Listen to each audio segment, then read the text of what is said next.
नमस्कार दोस्तों, मैं एक झूमर नाच गीत गाने जा रही हूँ। अच्छा लगे तो कमेंट लाइन में बताइएगा कैसा लगा। बहुत ही प्यारा गीत है। अगर अच्छा लगे तो कमेंट में बताइएगा कैसा लगा। अपना ससुरा के हाल तू बताओ रे सखी। अपना ससुरा के हाल तू बताओ रे सखी। जवन सीख के अइलू हमरो के सिखाओ रे सखी। जवन सीख के अइलू हमरो के सिखाओ रे सखी।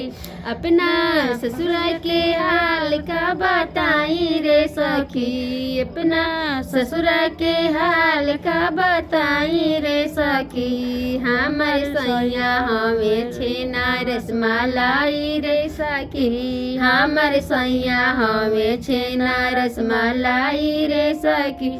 हमार ससुर जी के बोलिया मिठाई रे सखी। हमरा ससुर जी के बोलिया मिठाई रे सखी।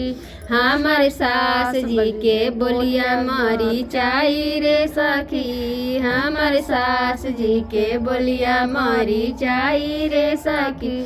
हमार बसु जी के बोलिया मिठाई रे सखी। हमरा बसु जी के बोलिया मिठाई रे सखी।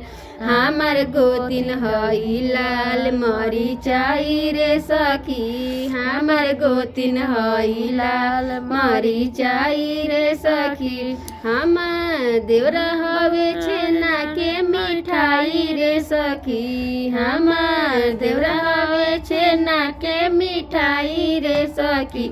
हमार नंदी हिय आम के खटाई रे सखी। हमार नंदी हिय आम के खटाई रे सखी। अपना ससुरा के हाल तू बताओ रे सखी। अपना ससुरा के हाल तू बताओ रे सखी। जवन सीख के अइलू हमरो के सिखाव रे सखी। जवन सीख के अइलू